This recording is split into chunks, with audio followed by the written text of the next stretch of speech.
Okay, I think we'll go ahead. Looks like we've got a good crowd this morning. Thank you all for joining. Welcome to our Medical Center Hour for today. We're really excited to be partnering with the Health Sciences Library Historical Collections to put on this great event.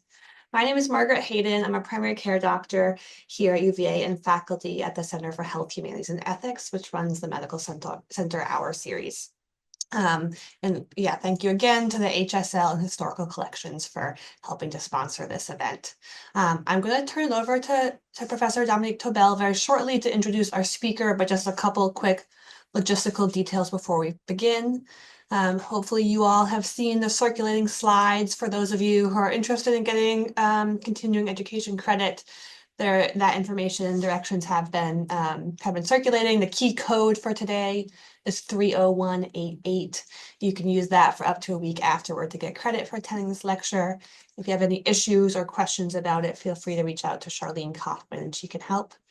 And then, as you know, today's event is Zoom only. Our speaker is joining us from Australia, so thank you especially for being here in the middle of the night. For our audience members, there will be time for Q&A afterwards. There's a Q&A feature on the Zoom. Feel free to use that. And then Professor Tobel will monitor and help with any Q&As after the talk is done. I think that's all I have. I'll turn it over to Professor Tobel to introduce our speaker.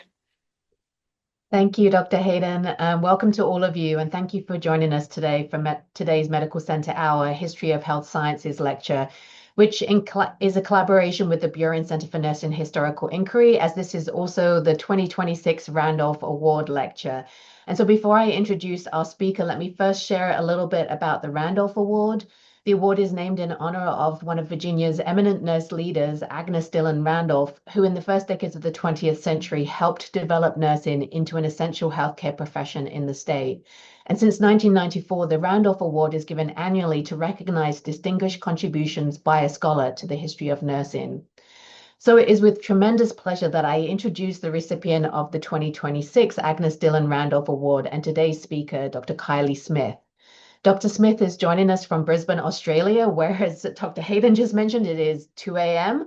And so I extend extra special thanks for her to be able to speak with us today. Dr. Smith was until recently Associate Professor in the Nell Hodgson Woodruff School of Nursing and Associate Faculty in the Department of History at Emory University. She is the author of 2 monographs. Her first book, Talking Therapy, Knowledge and Power in American Psychiatric Nursing, was published by Rutgers University Press in 2020 and won the Lavinia Dock Award from the American Association for the History of Nursing and the American Journal of Nursing's Book of the Year Award in the area of history and public policy.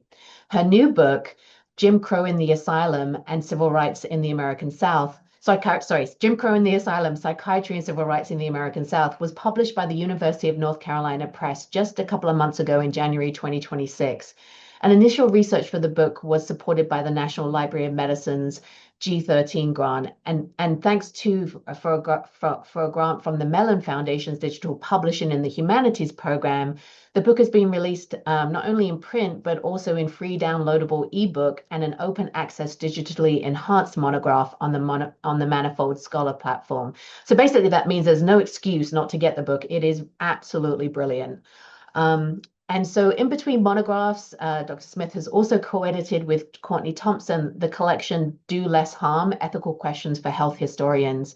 And this was published by Johns Hopkins University Press in 2025. And the book contains 28 essays on the challenges of developing an ethics of care for historical work at the intersections of health, medicine, and justice. So Dr. Smith received her PhD from the University of Wollongong in Australia and has returned to Australia to continue her work on the history of forensic psychiatry and juvenile detention in colonial regimes. And Dr. Smith is the recipient of the 2026 Randolph Award in recognition of her outstanding scholarship documenting the history of psychiatry, nursing, and health equity. And today she is speaking to us about race and reparations in the history of psychiatry. So welcome, Dr. Smith, and over to you. Yeah, so thank you so much for the award and for inviting me to be here today. It really is a great honor and I'm very grateful. I've called my talk today Race and Reparations in the History of Psychiatry because I want to try and talk about how these twin threads of race and reparations have come to inform all of my work as a historian, especially in the current moment.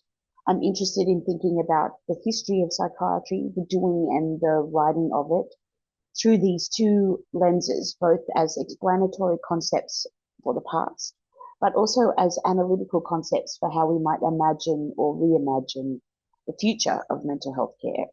So today I'm going to zoom out a little and talk about how these threads emerge across three books, Talking Therapy, Do Less Harm, and Jim Crow in the Asylum, and how those twin threads have helped me think about this problem of race and racism in psychiatry.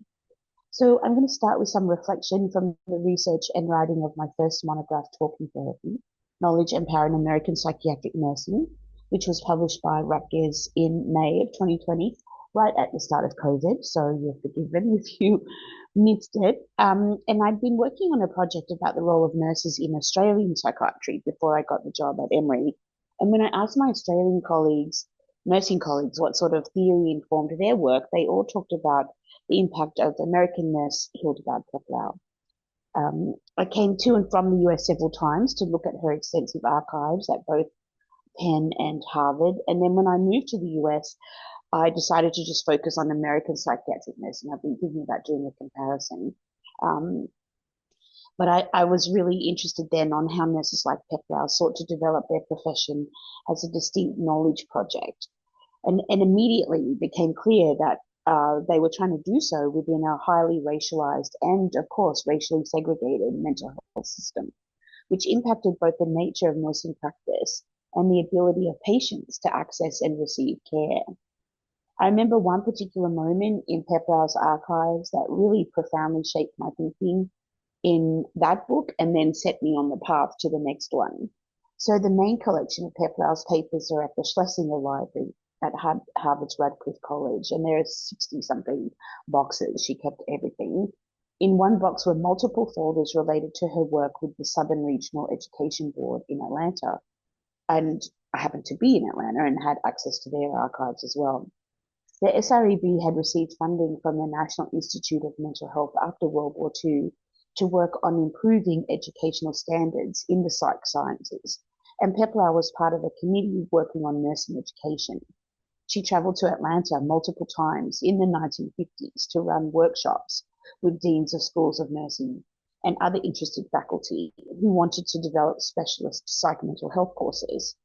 I opened one of her notebooks from a workshop she held at the Peachtree Hotel in 1954, and out flooded this little piece of legal notepad paper. Written in pencil, someone had written, the SREB staff have arranged for a special luncheon for a Negro and white group at noon. And then it says a few names and mentions that they need to meet at the ballroom entrance. So the Peachtree Hotel was strictly segregated in 1954. The black nurses would not have been able to come in the front door, but would have had to use the service entrance. The list of attendees at the workshop did include Dean Lillian Holland Harvey from the Tuskegee University or Institute at the time, but it's not clear whether other black nurses would have been able to participate in the actual workshop. But black nurses did want to do psych mental health work, and their program at Tuskegee included extensive rotations with the nearby Tuskegee Veterans Hospital, the largest and only neuropsych facility for black patients in Alabama. But even with their fantastic training, those nurses struggled to find places in advanced practice courses or to find meaningful employment after graduation. Peplau took some of those nurses into her own master's degree that she established at Rutgers in 1956, and I found traces of those women returning to the South to work as clinicians and educators during and after Jim Crow. But the issue for those nurses and for black practitioners wanting to do mental health work was what I think of as a kind of internal racism of psychiatry itself. When I tracked some of those nurses to and from Tuskegee, I also encountered their attempts to develop an approach to mental health work that wasn't already steeped in the pathologization of blackness itself, a problem that we could really trace back to slavery. Since 1947, a group of physicians, nurses, and social workers at the Tuskegee VA had been working to provide outreach services to people in the local Macon County community that might help them deal with the daily stresses of living in the Jim Crow South. Those physicians, like Dr. Prince Barker, were very clear that there was nothing intrinsically different or inferior about Black psychological processes, despite the thinking of many white psychiatrists. In his writing, Barker pushed back against the scientific racism that characterized the Black psyche as childlike or inherently uncivilized, arguing instead that particular disorders occurred no more or less frequently in the Black population, and that Black mental health could not be understood separately from the impact of trying to survive in a hugely racist society. This was an idea that also occurred to Peplau. In December 1972, as the immediate past president of the American Nurses Association, she gave a very long talk at New York University's Distinguished Speaker Series. In this talk, she was intensely critical of the capacity of mental health nurses' knowledge and power to challenge the fundamental tension between care and control.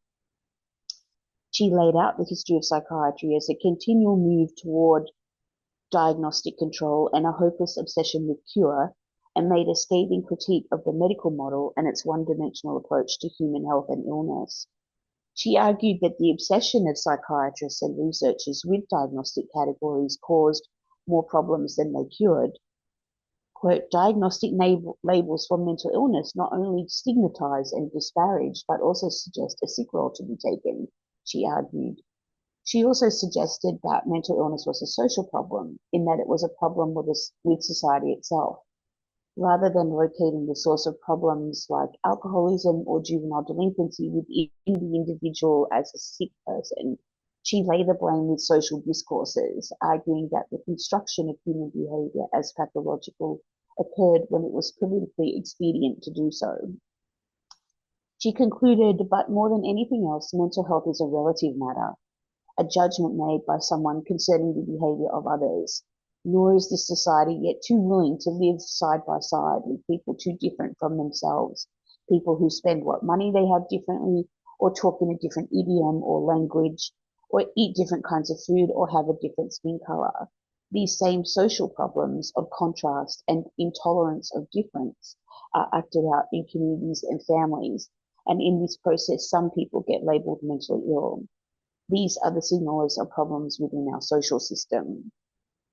So when I moved to Atlanta, I started to think about what impact the long legacy of social problems in the South, like slavery and segregation, had had on current mental health services and funding in states like Georgia, Alabama, and Mississippi, especially because they continually ranked really low on mental health, metrics and outcomes. But it didn't take me long to find the impact of both.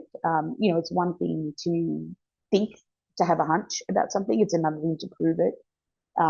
So I came across a court case that had been brought in 1967 by the NAACP Legal Defense Fund called Marable versus Alabama Mental Health Board, in which local activists and the LDF argued that persistent racial segregation pervaded Alabama's psychiatric hospitals when it should have been illegal.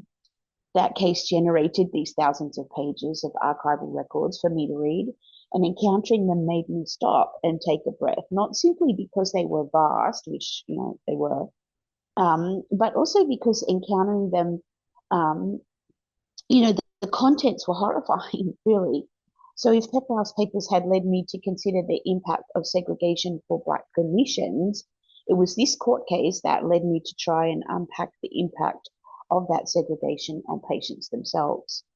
But that's not a simple process, and it required me to think very differently about my approach and my own positionality within my work as a historian. Obviously, I'm a white woman, I'm not American, so, there was this kind of, always this kind of discomfort that I was working with. And then during the pandemic, I was part of an online working group through the Consortium of the History of Science, Technology, and Medicine, a collective of people concerned with issues of ethics and justice in the doing of health history. And together we wrote this book called Do Less Harm, Ethical Questions for Health Historians. Working on research in the South made me reckon with the ethics of my positionality and how I chose to proceed into this terrain. It also required a reckoning with the vastness of archival silences and what stories I would be able to tell, which also sparked a rethinking of what I owed the people whose stories these were. In 2021, feels like decades ago, like many other professional health and medical associations, the American Psychiatric Association made an apology for its part in perpetuating harm through past racism. The further I dug into the archives, the more I realized that the APA had no real idea about the extent of its own complicity or the amount of damage that had been done. So my chapter in Do Less Harm is about the idea of reparatory history, the sort of history that David Scott has argued should make explicit links between the past and the present. In his work in Small Arcs, Scott is referring to the type of history that is concerned with those historical evils and injustices that remain unrepaired in the present, whose wrongs continue to disfigure generations of human lives, and that seeks to reconstruct these evil and unjust pasts in ways that potentially enable us to rethink the moral responsibility that the present owes in respect of them. It's not necessarily an angle that historians overtly take, but it was definitely my very overt thinking when it came to writing Jim Crow in the asylum. And I was really conscious of how to do this work in a way that was both ethical and potentially reparatory. So I'm going to spend the rest of the talk giving you some examples of what I mean. One of the first things I found in my research was this photo from the 1954 annual report to the Board of Trustees from the Superintendent of Alabama Psychiatric Hospitals, Dr. James Tarwater. It took me by surprise, not because of the fact of patients being put to work. That has a long history in the psychiatric system and has been called various names like moral treatment, occupational therapy, vocational rehabilitation, etc. What was so striking to me about this image was its evocation of a much more sinister American tradition, the plantation. In fact, this farm, called the State Farm Colony for Negro Patients, was also called the Jemison Center by the people who ran it, as if there was therapy going on there, and it was built on the exact same site as the Jemison plantation. The Jemison family had a long history around Tuscaloosa as part of the planter and enslaving class. One of the people that Jemison had enslaved was an engineer who designed the first bridge to cross the Black Warrior River between Tuscaloosa and Northport. The Jemison Center is still there in Northport, abandoned and boarded up, but you can find it if you know where to look. And this is the same driveway as the previous shot, and I took this photo myself a few years ago. It's boarded up now, but it once housed hundreds of black men who were called patients and put them to work picking cotton like this. Again, this photo is from 1948, and I don't know how to call this anything other than a plantation, frankly. But if it seems a stretch for me to think about asylums as part of the plantation system, it actually wasn't really much of a stretch at the time. In 1947, Mr. Hull Watkin, a white man working at the Mississippi State Hospital in Whitfield, wrote this letter to the NAACP head office in New York City. Dear sirs, I've been chief of patrol at the state hospital for the insane people at Whitfield Miss for several months, and they are making slaves of the colored patients out there.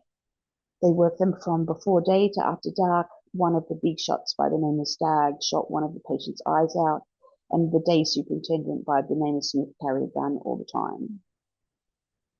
Finding this letter in the NAACP archives at the Library of Congress sent chills through me, not just because it was February in Washington, D.C. right before COVID. It was one of those archival moments that you know is momentous, right? When you realize you've done something really amazing. I mean, it makes my argument for me. And also at the same time, truly terrible. If I was excited at the discovery of Mr. Watkins' letter and the power it held to help me make my argument, I quickly realized that that excitement could not come at the expense of the patients, the real people who were the subject of this kind of violence. Mr. Watkins' letter sounded an immediate warning to me about the ethics of writing about violence in the past and how to do reparatory history that isn't also a kind of trauma porn. So I took my lead from Saidiya Hartman, who asked the question, how and why does one write a history of violence? Hartman actively encourages reparatory history, arguing that we must write our histories, usually of slavery, she's a historian of slavery, without fear or favor, but she warns that this approach does not give us carte blanche to recreate trauma or exploit our subjects, and that we must try to imagine what life was really like for the people who suffered and resisted. Of course, you can imagine how hard that is in the Southern Psychiatric Archive, where the politics of race and power create not simply silent but often non-existent records. And, you know, there were moments where I just thought, I can't write this book. There's nothing here in terms of what we're used to finding as historians. So I'm going to, for the rest of the talk, give you some examples of some of the kinds of things I did find and how I use them to try and read between the lines. In the same box as Mr. Watkins' letter to the NAACP, there are a number of letters from patients and workers in many of the nation's psychiatric hospitals complaining about their lack of due process rights and the conditions of their confinement. All of those letters were from white people, except for one. And that one came from Central State Hospital in Milledgeville, Georgia, another kind of eureka moment. In 1952, Mr. M, the letter is like on tiny little pieces of white paper. It's really only about like this big. And so there are like 4 or 5 pieces of paper, and it was actually really hard to decipher. So I'm going to give you a transcript of what I think it says. So he wrote, Dear NAACP, I would like to have a job with you all. I am here, have been here for 10 years, working hard for 9 years, and my father has been dead for 6 years, and I do not know nobody to sign me out of this place. I will stay with them and pay your time for getting me out of this place. I will work Jacksonville, Florida, anywhere you've got a job for me. I'm willing to work, for I do work hard, and I don't get anything for it at all at the hall. Dr. Smith and Dr. Peacock, the superintendent of the Milledgeville State Hospital, have me out on the road working 5.5 days a week. So the existence of this letter in the NAACP records indicates both the possibilities and difficulties of resistance and agency for Black patients, and the scarcity of the records that document the lived experience of everyday life. The content of Mr. M's letter gives us a glimpse of that reality, highlighting the way that Black patients were seen as a biddable workforce, rather than as a patient population requiring treatment. In Southern asylums, Black patients were positioned beyond therapy. Their everyday lives in the institution were shaped by the long history of slavery, the plantation and sharecropping in the South, where the Black body and mind were considered suitable only for hard work for the benefit of white people. Mr. M's letter demonstrates this firsthand. He spoke only of his life at Milledgeville as a worker, not as a patient. He knew he had rights and a course of appeal. He knew to write to the NAACP. But when he did so, his appeal for release was based on the way that he saw himself as a good worker, not that he was cured of whatever he had been originally committed for. People often, when I talk about the difficulty of archives, people often ask me if I could use material culture to recreate or reimagine the lives of Black patients, but I think that is to basically misunderstand the nature of their lives in these hospitals and also the nature of record keeping about those lives. It's been incredibly frustrating, for example, to discover that the patients at Central State Hospital, like Mr. M, created not one but 2 newsletters, The Builder, produced by white patients, and The Golden Star, produced by Black patients. A single journal article written about the history of The Builder uses items held in a private collection. And echoing my own search, those authors were never able to find a single copy of The Golden Star. A patient newsletter from Bryce Hospital in Tuscaloosa ceased publication in the early 1900s. But I got lucky in Mississippi, where I found an uncensored collection of a short-lived patient newsletter from Whitfield Hospital called The Wit, cute. The newsletter was the brainchild of the new superintendent, Dr. William Jacob, who had been a physician in the Pacific Theater in World War II and was determined to improve the prisoner of war-like conditions that he found when he took over Whitfield in 1949. The writ ran from 1951 to 1956, and initially, I think from its second edition, so it included a few pages at the back for coloured patients, as it was called. Initially, the entries were written by staff, but patients themselves were encouraged to contribute. And when they did, they made use of the page to reassert their humanity, to connect with friends and loved ones, and to remind readers that they were in fact patients with jobs, communities, and families they hoped to return to. For example, in April of 1952, 10 patients in the coloured male disturbed ward all made simple two-line entries that stated their desire to get well and go home. I'm very glad for a place to get well so I can go back home, wrote Eddie. Jimmy Lee added, I just wait every day to hear my doctor say I can go home. These sentiments are repeated by Tom, Willie, Richard, John, Benny, Ollie, Jeff, and Cornell. And in a particularly powerful note, in March 1952, one patient went to great lengths to remind readers of the humanity of patients like himself when he wrote, I, Klondike A, of coloured male epileptic, came to this hospital in July 1950, and this past month, which is February 18, was my birthday, and I'm 41 years old. My home is in Coahoma County, Mississippi. He also pointed out that two of his fellow patients, Freeman and Walter, who are unable to write, also had birthdays in February, and that to Klondike, the patients in the coloured male epileptic ward constituted our family of 100. Comments like these demonstrate that patients were cognizant of and self-aware about their situation, and also show that they came from a broad variety of backgrounds with complex lives. For example, in March 1952, Willie J. wrote, I have improved since I came here, have been here for over a month. I will be glad when I can be at home so that I can provide for my wife and child and continue my medical course, which was interrupted by my illness. Willie J's comment demonstrates the way that he understood himself distinctly as a patient who had a life to return to, and gives a tiny glimpse into the impact of mental illness for Black families.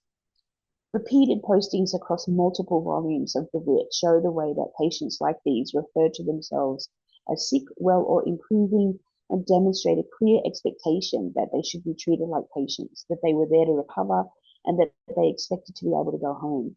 They also demonstrate the determination of Black patients to maintain social relationships that linked them to each other and to their communities of origin. Those communities were vital for patients who often found themselves confined and committed against their will. Black patients were particularly vulnerable to the lack of due process around admission procedures, and I have a whole section in the book that's about how it differed from one state to the next. But I want to skip until to the passing of the Civil Rights Act in 1964, which is what really gave legal activists the means to press for change. The challenges that those activists faced are best illustrated by the example of Alabama through the work of John LaFleur, who had long been paying close attention to what was going on in Alabama's psychiatric hospitals. Segregation here was particularly marked because this state, unlike Georgia and Mississippi, ran two totally separate facilities. Bryce Hospital in Tuscaloosa, an old-fashioned Kirkbride style hospital, and that's the Black Warrior River at the top of that photo that you can see that is on the back of the campus. And this campus is now entirely subsumed by the University of Alabama. And then there was Searcy Hospital in Mount Vernon near Mobile. But Searcy was not technically a hospital. It's an old Civil War fort that had once also housed Geronimo as a prisoner. And it functioned much like a prison still. Since the early 1950s, when he was secretary of the Mobile branch of the NAACP before the state banned that organization, LaFleur was active in agitating for better working and patient conditions at Searcy. On October 6, 1953, for example, he wrote to Governor Persons of Alabama expressing his concerns regarding rumors of tubercular patients not being separated from other patients at Searcy, which he posed as a common sense public health problem. He then raised issues about pay and conditions of employees, including the salary differential between white and Black attendants, and pointed out that the living conditions for Black employees were considerably worse than for white ones, even though they paid the same amount for board and lodging. So here he's using a kind of an available rhetoric to him about employment equity, and so he could come at the hospital from that angle in the 1950s. So, that's kind of what's significant about this letter is the date, that it prefaces both the Brown versus Board decision and the formal medical civil rights movement. And so LaFleur's letter is an important indicator of the way that grassroots activists were extremely proactive in their fight against segregation, well before laws existed to support them.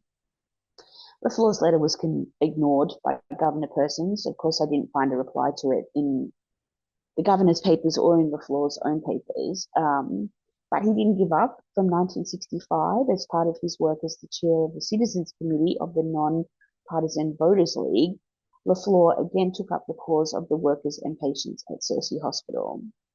In June of that year, he wrote directly to Luther Terry, the Surgeon General of the Public Health Service, complaining of continued, quote, stubborn policies of racial segregation affecting both patients and employees at Searcy.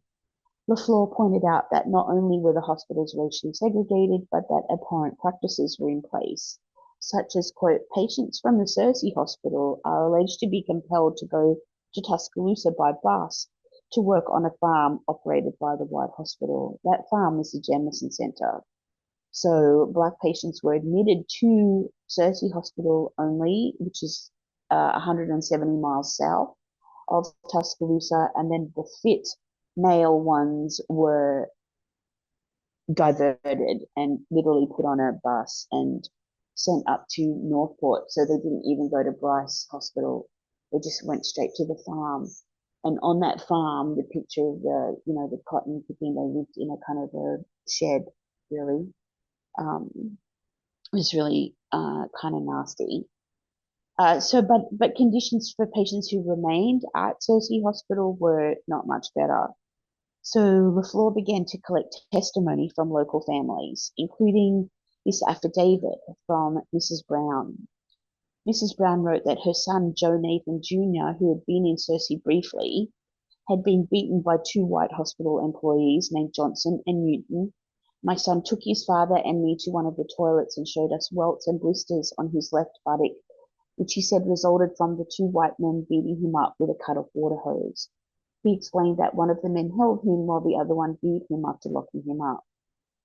While beatings and abuse are a common problem across all overcrowded and badly managed psychiatric institutions, Mrs. Brown was in no doubt about the racial implications of this attack, which she believed was, quote, due to strong race prejudice in view of the fact that a number of white employees of this hospital are alleged to be members of the Ku Klux Klan. She linked this action at the hospital to the broader environment of racial violence around Mount Vernon, in which white employees of the hospital were in fact arrested only the previous week after participating in a Klan rally at Mount Vernon and shooting into the house of a Negro woman and attempting to burn her house down. So the Mobile Beacon, a local newspaper, carried that story a couple of weeks later, over the next couple of weeks, sorry, and actually the men who were arrested for the Klan rally were the aforementioned Johnson and Newton. So the news, there's this kind of, she's not just making things up. And this story always makes me think about how when people say to me, like, why did Black patients not just run away? I'm like, well, you put them 170 miles away from anyone. I mean, I've been out to Searcy, where it's closed now, but it's literally in the middle of nowhere. And they're surrounded by people who would like to lynch them, who think that it's fun to burn a cross outside a psychiatric hospital. So this kind of atmosphere of violence and racial terror in the 1960s, I think, is a really important context to keep in mind when we're thinking about what it was like to be Black and in a hospital. Just the incredible vulnerability that those people were situated in. And it's also in that atmosphere of violence and resistance to integration that activists like LaFleur needed to operate. They were finally given some legal means with which to force integration with the passing of the Civil Rights Act of 1964. Title VI of that Act required all hospitals in the country to fill out this form in order to declare their compliance with the Act. And some of them did and some of them didn't. Title VI was explicitly created to end the existing practice of using federal funds to actively discriminate against Black Americans and to make some attempt to repair the wrong that had been done to those people through segregation in health, education, and welfare services. I think it's important to recognize historically what Title VI was made for, not what it's currently being used for. Anyway, it also provided the federal government with the ability to enforce non-discrimination through both investigative and legal action. Both of those means of reinforcement were required across the South. In the face of massive resistance to the Civil Rights Act, the Civil Rights Unit of the Department of Health, Education and Welfare created the Temporary Office of the Equal Health Opportunity, or OEHO. Sorry. The small unit consisted of a group of dedicated civil rights lawyers within the department, and in the summer of 1966, an OEHO inspection team visited the psychiatric hospitals in Alabama. The inspection team, led by Marilyn Rose, was met with intimidation and violence, including being followed, having cars tampered with, and witnesses' houses being shot into. Rose recorded these incidents along with her memories of Searcy Hospital in an interview in 1999. She described the situation there as the worst the team had ever seen. Quote, services for patients at Searcy were custodial and the general wards were horrid, she recalled. The administrator, Dr. Rowe, was obviously not conversant with modern psychiatry and seemed to be running a southern plantation. A visit to the wards suggested to me what one might have found in the 19th century, at a time when mental patients were warehoused. The wards looked like prison cells. It was a scene out of a Kafka play. Rose reported these conditions back to the Civil Rights Office, and the state of Alabama was ordered to appear at an administrative hearing in Washington, D.C. in the spring of 1967. Here, representatives from the state of Alabama argued that segregation in psychiatric facilities was medically justified for the safety and well-being of the patients, while expert witnesses for the Civil Rights Office, including both Black and white clinicians and administrators, argued that that was just not true. At the end of the 2 days of hearings, the hearing examiner found Alabama in breach of the Civil Rights Act and ordered all mental health funding to the state be halted, which it was. And this also meant suspending all new Medicare money. And that's really what's at stake if Title VI wasn't complied with, that they all stood to lose new Medicare money. And it's really kind of shocking to see the way that Southern governors and politicians were prepared to play fast and loose with Medicare money, although it shouldn't have surprised me, really, but it did, considering they're still doing it. So rather than comply with Title VI, the state of Alabama brought a case against Health, Education and Welfare, claiming federal overreach. It's just the most bizarre case file. At the same time, though, LaFleur had combined efforts with lawyers from the Legal Defense Fund, which lodged the Marable versus Alabama case on behalf of the patients, those files that I showed you before. And those two cases were combined, creating that huge stack of files, and were heard by a 3-judge bench in the United States Middle District Court of Alabama, led by Frank Johnson. Judge Johnson was an Eisenhower appointment, possibly the most important judicial activist in Southern history. His staunch upholding of the Civil Rights Act and his opposition to Governor George Wallace was legendary, less a matter of personal opinion but a fact of law. Johnson understood segregation to be illegal and unconstitutional, which it was, and in 1969 he ruled that it was not medically justified in Alabama psychiatric hospitals. Ordered to report to the court every 6 months thereafter, Alabama's mental health services were not deemed fully integrated until 1975, at which point I was 7 years old, and they continued to play fast and loose with mental health funding by refusing to expand Medicaid and not spending dedicated mental health money on prisoners, for which they're in court yet again.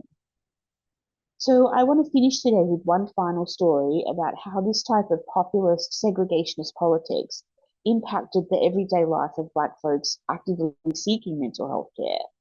In January of 1965, Mrs. Claudette Hurston of Vicksburg, Mississippi, wrote to the Secretary of the Department of Health, Education and Welfare in Washington, D.C.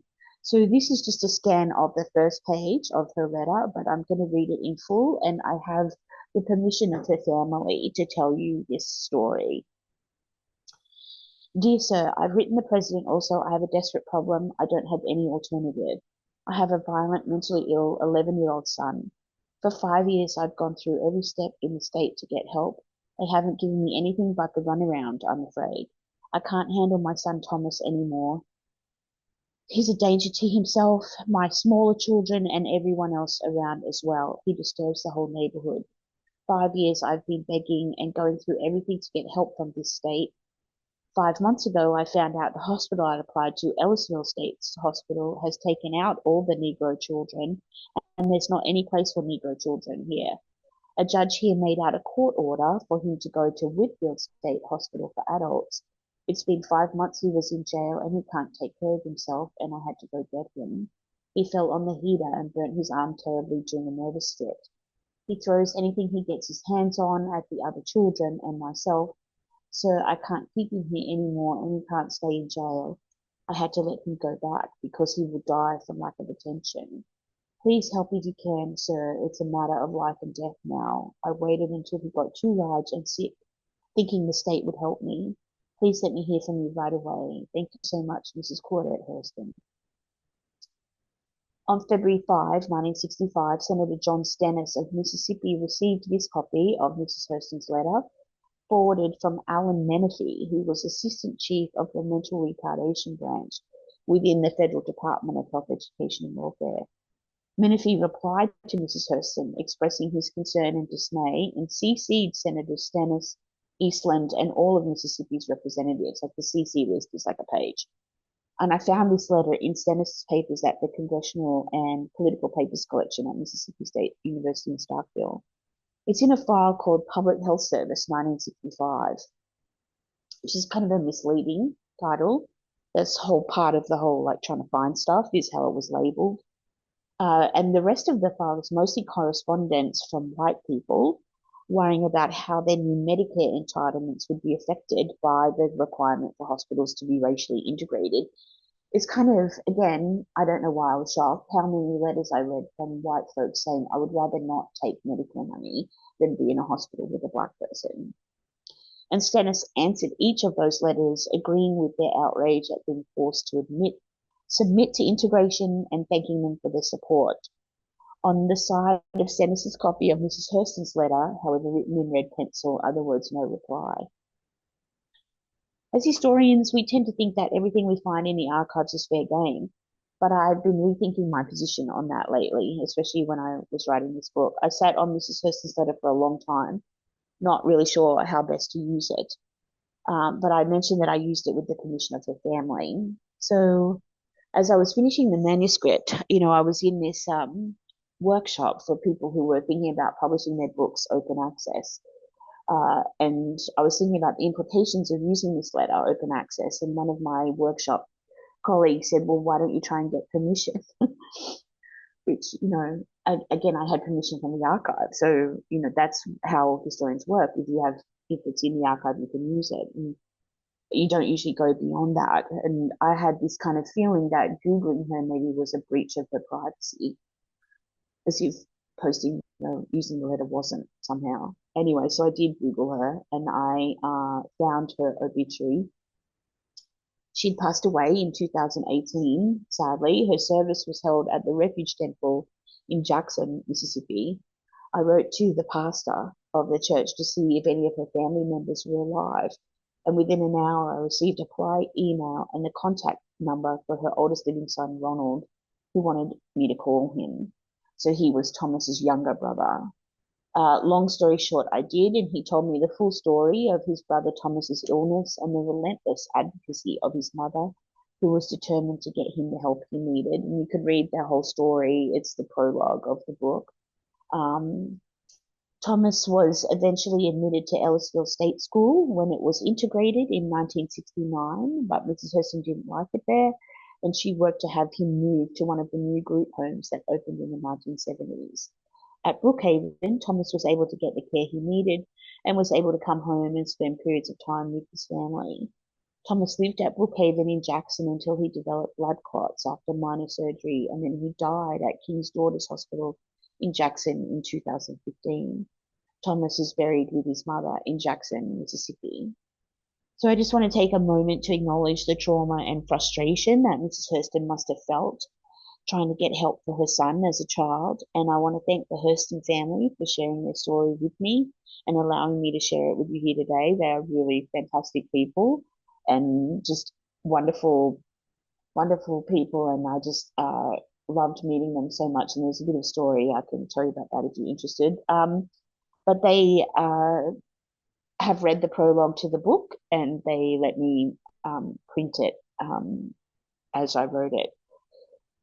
So, I mean, I think it's really, that's a sad story, but it's also kind of a personally uplifting one, and they're a very uplifting family. But that's not to detract from what their mother must have had to deal with in the 1960s on her own in Mississippi. And I think it's only by documenting those kinds of stories and the stories that I've drawn on here that we can begin to understand the depth of injustice that has been done and to find some way to hold psychiatry accountable. Thank you. Thank you so much, Dr. Smith. That was really powerful, and particularly like how important it is that you centered the experiences of Black psychiatric patients and their families and the impacts of segregation on their lives. So thank you so much. For those of you in the audience, if you have a question, please put your question in the chat and I will be able to read it out. We have one question. So this is from MS Emro. She has had to step out for another meeting, but thank you for doing this work. Communities in the Gulf South are still grappling with the fallout of these events, and we need to talk about it if we're going to do better in the future. And I wonder if you might kind of reflect on kind of what are the next steps? Like what now that we know this history, how is it impacting mental health services today, and what can we do to kind of do some of that repair? Yeah, it's a good question because I talk about reparatory history as a form of repair, but how can you? So I think that the first step that I think about in relation to repair is actually knowing that history, right? And I think that clinicians and policymakers need to know it so we can stop trying to do the same thing. It's kind of interesting how many people want to say we should, they go around Atlanta and see people who are experiencing homelessness and, obviously have some sort of mental illness. And they're like, oh, well, we should start these hospitals again. And I'm like, no, no, we really should not. Right. And so that's kind of the number one thing that I would say. But obviously the issue is around funding and mental health funding and who gets money and then how it's spent. Because, this particular period in time also coincides with the Community Mental Health Act, which is designed to actually kind of start to close down some of these big hospitals. But in one section of the book, I talk about the way that also was kind of fumbled and how the capacity to provide community mental health care outside of asylums and to keep people out of hospital was also fraught with racial politics, and this kind of de facto segregation caused by the long history of redlining and geographical kind of segregation. So I think unless you're willing to admit that those are also kind of historical problems, and obviously I think the main issue is housing, that if we can get people into safe housing, then we can provide care. But governments don't want to spend the money on it. Yeah, thank you. We have a couple of more questions in the chat. This one from Mary Bowman. Thank you so much, Dr. Smith. This work is critical to moving towards reparations. I would love to hear your thoughts about how the racist history of psychiatric asylums are now echoed and continued in the US prison system. I mean, it's basically just really moved location, like the name of the building is different.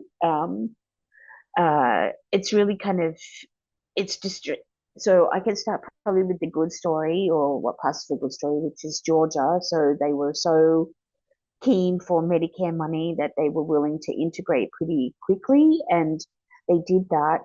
And then they also did use community health money to not so much downsize, but to regionalize. So they created regional hospitals rather than just relying on one state hospital.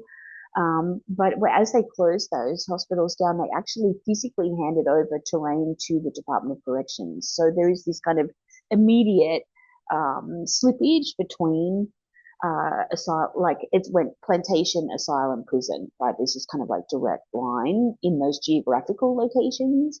Whitfield Hospital in Mississippi is still open, still has 2,500 people in it. It's not segregated, but there are it's in court. This whole entire system, mental health system in Mississippi is in court because they're relying on institutionalization instead of community mental health. And I think that that is also a racial problem because the people who are more likely to be held in a state facility are uninsured people who the whole way you can get admitted in Mississippi is a problem. Like you can be admitted by the highway patrol, like it's a nightmare. Um, and of course, you know, and anyone who isn't in Whitfield in Mississippi is in Parchman. But Alabama is probably again the worst in relation to the link to the hospitals, to the prison system. And I found a note from 1974 where they had been, after the court case, and they'd been ordered to desegregate. And one of the ways they did that was to let people out because they couldn't afford to employ people. And the sheriff wrote to the Department of Mental Health and said, "What am I supposed to do with these people of yours that are ending up on my doorstep?" Right. And so Alabama loves to spend money on prisons, $30 billion annually on building new prisons, and it has a budget of 10 million for mental health care, which it doesn't spend, and is in court over that. So, you know, I don't know what to tell you again. Like the mentally ill are lowest of the low, and in terms of priority, and especially at the intersection of race, they'd much rather execute people in Alabama. Yeah.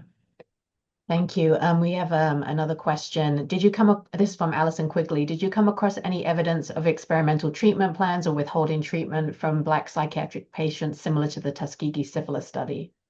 Yeah, it's a really good question. There are huge disparities, right? So the rest of the book, and I kind of didn't want to get into the detail, like I could do another 3 hours on how bad it was for everyone. Um, the the worst case again was Alabama because of that segregation, right? That they were able to like put patients away somewhere and where you couldn't see them. So the work was just one part of it. So they were doing in 1954, obviously these hospitals were being given vast amounts of thorazine from pharmaceutical companies, and they were just really massively overdosing people as much as they could. And then they also used electroshock therapy as the main treatment modality in the 1950s. And I think I counted how many instances of electroshock therapy happened in Alabama in one unit. It was something like 30,000 instances of ECT. And so it worked out to about 8 an hour. So it's like this kind of just like a mill of people being given ECT.